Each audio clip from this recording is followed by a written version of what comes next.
अस्सलामुअलैकुम। मैं अपने चैनल पे आप सबको वेलकम करती हूँ। आज की वीडियो फर्स्ट ईयर के स्टूडेंट्स के लिए है जिनका इंग्लिश लिटरेचर का पेपर कुछ दिनों में होने वाला है।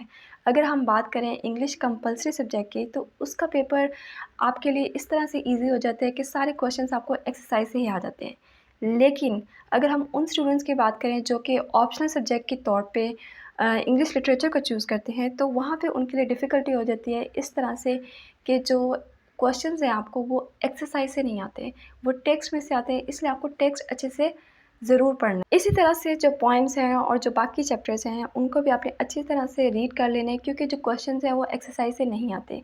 तो जो पोर्शन है आपका न्यू एंथोलॉजी ऑफ एसेस, वहाँ से जितने भी क्वेश्चंस हैं, जितने भी पास पेपर्स थे, उन सबको मैंने कंबाइन करके और उन सब के क्वेश्चंस जो है मैंने टेक्स्ट में से सर्च करके लिखे हैं। और कुछ क्वेश्चंस हैं जो आपको ईज़िली मिल जाएंगी टेक्स्ट से, और कुछ क्वेश्चंस के आंसर्स मैंने खुद ही टेक्स्ट को पढ़ के अपनी अंडरस्टैंडिंग के अकॉर्डिंग सॉल्व किए हैं। तो उम्मीद करती हूँ कि आपके लिए ये वीडियो हेल्पफुल होगी। और अगर आप कोई और क्वेश्चंस चाहते हैं या कोई और पास्ट पेपर आपके माइंड में हो, या फिर पॉइंट्स से रिलेटेड जो आपके क्वेश्चन आंसर्स हैं उनको सॉल्व करवाना चाहते हैं, तो मुझे कॉमेंट सेक्शन में ज़रूर बताइएगा। तो अब टाइम वेस्ट किए बगैर हम अपनी वीडियो को स्टार्ट करते हैं। तो सबसे पहले हमारे पास आ जाता है मुल्तान बोर्ड 2019 का पास्ट पेपर। इसमें जो न्यू एंथोलॉजी ऑफ एसेस है उसमें से जो क्वेश्चन आंसर्स है हम उनको स्टार्ट करते हैं। फर्स्ट क्वेश्चन है from where the great god gun emerge. अब ये किस चैप्टर से आया है? द ग्रेट गॉड गन से, ठीक है। और इसका जो आंसर है वो आपको फर्स्ट पैराग्राफ में ही मिल जाएगा कि ग्रेट गॉड गन अमर्ज कहाँ से हुआ था, कहाँ से पैदा हुआ था? From a bath of fire, ठीक है। और वो जो फायर थी वो इतनी वाइट और इतनी इंटेंस थी कि उससे आंखें धुंधला जाती थी, कि ब्लाइंड होने लगती थी। अब ये जो रेड कलर में लाइन लिखी हुई है मैंने, अगर आप इसको भी ऐड कर देते हैं अपने आंसर में तो बहुत अच्छी बात है। लेकिन अगर आपके पास टाइम कम है और आप शॉर्ट आंसर्स करना चाहते हैं तो आप इस रेड कलर में जितनी भी लाइन्स हैं उनको आप स्किप कर सकते हैं, ठीक है। As they are blinded by the light of the unclouded sun at midday. अब इस लाइन में फायर को कंपेयर किया है सनलाइट से, जैसे कि मिड डे के टाइम पे सूरज की रोशनी इतनी तेज़ होती है कि हमारी आंखें धुंधला जाती हैं, ब्लाइंड होने लगते हैं। इस तरह से जो फायर की इंटेंसिटी थी वो भी इतनी ज़्यादा थी कि आंखें धुंधलाने लगती थी, ब्लाइंड होने लगती थी। कौन सी फायर? जहाँ से ग्रेट गॉड गन पैदा हुआ था, अमर्ज हुआ था। अब सेकंड क्वेश्चन आया था हमारे पास, how do women choose between a job and a home. जो औरतें हैं वो अपने घर और जॉब में से किस तरह से चूज़ करती है, ठीक है। और ये क्वेश्चन है आर विमेन ह्यूमन, ठीक है। इसका आंसर है कि मेजॉरिटी जो वुमेन है वो प्रेफर करती हैं अपने घर को और अपनी फैमिली को to a job. But when it comes to a choice, लेकिन जब चॉइस की बात की जाती है, women has to choose as an individual human being. किन चीज़ों पे डिपेंड करते हैं? उसकी वैल्यूज़ पे, उसके सर्कमस्टांसिस पे, उसकी अपॉर्चुनिटीज़ पे, उसके कॉन्सिक्वेंसेस पे एक्सेट्रा, ठीक है। जैसे कि अगर हम एक औरत की बात करें जो जिसका शौहर माजूर है या फिर उसका शौहर मर चुका है और उसको फाइनेंशियली कोई भी सपोर्ट करने वाला नहीं है, तो वो प्रेफर करेगी कि वो जॉब भी करे, ठीक है।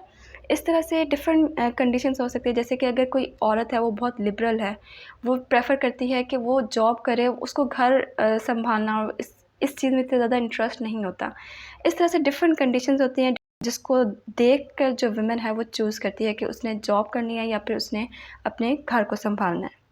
नेक्स्ट हमारे पास आया था question number 3, why do many people despise cultural stuff. और ये क्वेश्चन हमारे पास किस चैप्टर में से आया है? Does culture matter. डिस्पाइज का मतलब होता है dislike.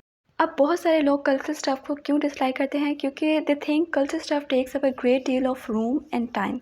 They think that we live in a new world which has been wiped clean by science and cannot profit by tradition.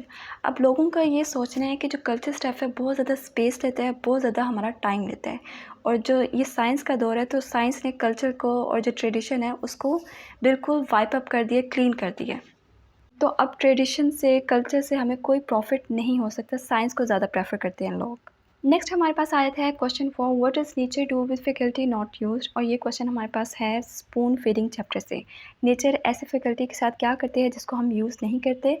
Nature takes away any faculty that is not used, like it is taking away our natural differences etcetera.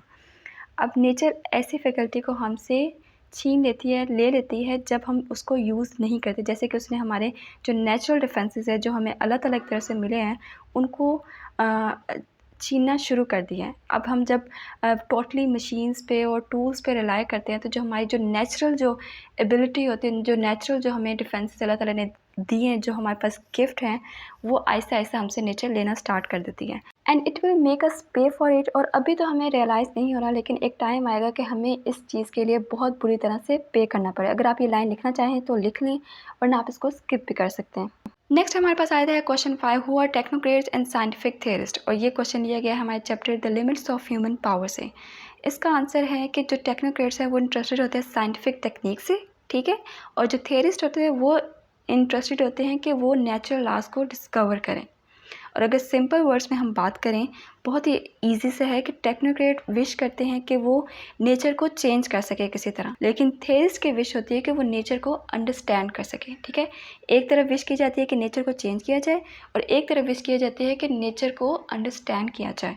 Next हमारे पास आ जाता है question number 6, what does an expert say about trout fishing. और ये question लिया गया है हमारे chapter माई fish pond से। इसका आंसर है कि एक्सपर्ट कहते हैं trout fishing is very difficult and time consuming. Trout fishing बहुत ज़्यादा मुश्किल है और बहुत ही ज़्यादा टाइम कंज्यूमिंग है, बहुत टाइम लगता है इसमें।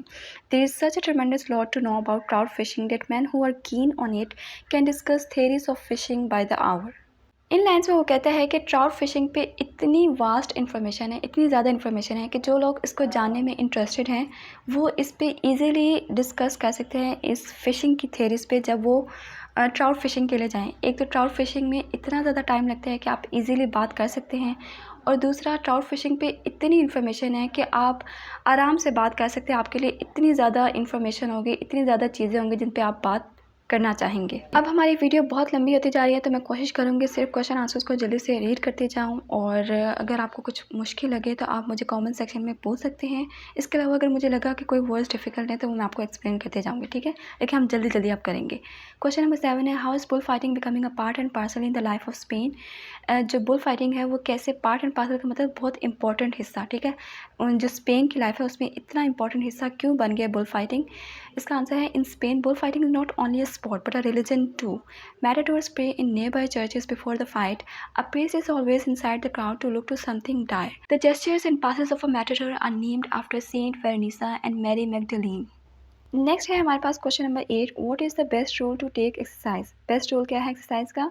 इसका आंसर है, the best rule to take exercise is when one feels inclined to take it and never at any other times. Inclined का मतलब होता है माइल होना। जब इंसान खुद ही एक्सरसाइज की तरफ माइल हो, उसका इंटरेस्ट हो और उसको ज़रूरत महसूस हो, तभी वो एक्सरसाइज करे, ना कि वो किसी भी टाइम शुरू हो जाए, ठीक है। नेक्स्ट हमारे पास आता है रावलपिंडी बोर्ड 2021 का past paper. Question number 1, what is the opinion of news mongers about the number of female workers appointed in the various office. और ये क्वेश्चन हमारे पास आया उसी चैप्टर से, आर विमेन ह्यूमन। और इसका आंसर है, the news mongers think that the female workers are sick of the office and would love to get out of it. कि जो फीमेल वर्कर्स हैं वो ऑफिस से उनका दिल भर चुका है, वो थक चुकी हैं और वो चाहती हैं कि वो इस ऑफिस लाइफ से, इस जॉब से बाहर निकलें। और पता नहीं क्यों मैं फिर से क्वेश्चन के आंसर्स को एक्सप्लेन करने लगी हूँ और वीडियो हमारी लंबी होती जा रही है। शायद थोड़ा सा अजीब लगता है कि आंसर को एक्सप्लेन किए बगैर नेक्स्ट क्वेश्चन की तरफ जब मैं मूव कर जाती हूँ। तो खैर अब ट्राई करूँगी कि सिर्फ क्वेश्चन आंसर्स को जल्दी से रीड करती जाऊँ ताकि हमारी वीडियो ज़्यादा लंबी ना हो। लेकिन अगर आपको कहीं भी कुछ डिफ़िकल्ट लगता है, कोई भी प्रॉब्लम आती है, तो आप मुझसे कमेंट सेक्शन में पूछ सकते हैं। मैं इंशाल्लाह वहाँ पे आपको अच्छे से एक्सप्लेन कर दूँगी। नेक्स्ट हमारे पास क्वेश्चन नंबर 2 आया था, what is our chief job, restrict your answer with reference to the lesson does culture matter. और इसका आंसर है, our chief job is to enjoy ourselves and not to lose heart and to spread culture, not because we love our fellow man but because certain things seem to us unique and priceless. Next है question number 3, how does the introduction of typewriters into schools affect on the coming generations? और ये question लिया गया है spoon feeding chapter से। When the typewriter has been introduced into schools, we may have a generation who cannot write at all. जैसे हमने एक पहले क्वेश्चन किया था कि नेचर उस फैकल्टी के साथ क्या करती है जिसको हम यूज़ नहीं करते, वो हमसे वो फैकल्टी को ले लेती है। अगर हम टाइपराइटर्स को इंट्रोड्यूस करवाएंगे स्कूल में और अपने हाथों से लिखना छोड़ देंगे, तो एक टाइम आएगा जब नेचर हमसे ये हमारी एबिलिटी को ले लेगी और हम लिख ही नहीं सकेंगे। तो ये जो गिफ्ट है नेचर का, ये वो वापस ले लेगी हमसे। Next comes question number 4. As per Aldous Huxley, mainly the tourists belong to which class in the lesson? Aldous Huxley इस lesson का writer है Why Not Stay at Home। उसके according the tourists mainly belong to a gloomy tribe looking for happiness. Next question number 5. Describe the career of an amateur athlete. Justify your answer in the light of lesson amateur athletics. Answer: the career of an amateur athlete involves pursuing sports without financial compensation, driven by passion and personal growth. Question number 6. According to Bertrand Russell, chemical imperialism is a curious property of which matter? Answer: according to Bertrand Russell, chemical imperialism is a curious property of living matter. Question number 7. Draw the conclusion after going through the lesson spoon feeding. What does the education mean where the pupils are not encouraged to make things with their own hands? Answer: when pupils are not allowed to create things with their own hands, education becomes limited and ineffective. It fails to foster practical skills, critical thinking, and a deeper understanding of concepts, limiting the overall growth and development of students. Next, we have the past paper from Multan Board 2018. Question number 1. Do you agree that education has become mainly spoon feeding? Answer: yes, I agree that education has become mainly spoon feeding. Students find ease and comfort in all educational aspects. Question number 2. Why are athletics today a full-time occupation for many people? Answer: athletics today is a full-time occupation for many people because it requires intense competition, lucrative rewards, and the necessity of constant training to maintain top-level performance, demanding much time and effort. Question number 3. When do the work and play split? Answer: the work and play will be split if you drop tradition and culture. You lose your chance of connecting work and play and creating a life which is all of a piece. Question number 4. Who fill the grand hotels and pockets of their proprietors? Answer: tourists fill the grand hotels and pockets of their proprietors who travel for pleasure. Question number 5. Why is modern industry spendthrift? Answer: modern industry is spendthrift because it depends upon irreversible processes and uses up all the earth's capital. Question number 6. What was the writer's mystery about his fish pond? Answer: the writer's mystery about his fish pond was that there were no fish in his pond and there never have been. Question number 7. Describe the contribution of women in progress. Answer: women have made significant contributions in science, arts, politics, education, etc., and shaped an equal society. Their achievements have challenged stereotypes and inspired generations. Next, we have the past paper from Multan Board 2017. Question number 1. Discuss Aldous Huxley's visit to the island of Torcello. Answer: Aldous Huxley booked his seat with 8 other tourists in a motorboat going to island of Torcello. The romantic Torcello rose out of the lagoon. A quarter of a mile away through the fields stood the church. It contained some of the most beautiful mosaics in Italy. They all climbed on the shore except one American couple. Aldous thought they were poor slaves who spent all their money to remain seated in the boat till the rest of the party should return. Question number 2. Describe culture as elaborated by E.M. Foster. Answer: according to E.M. Foster, culture describes the various beautiful and interesting objects which men have made in the past and handed down to us and which some of us are hoping to hand on.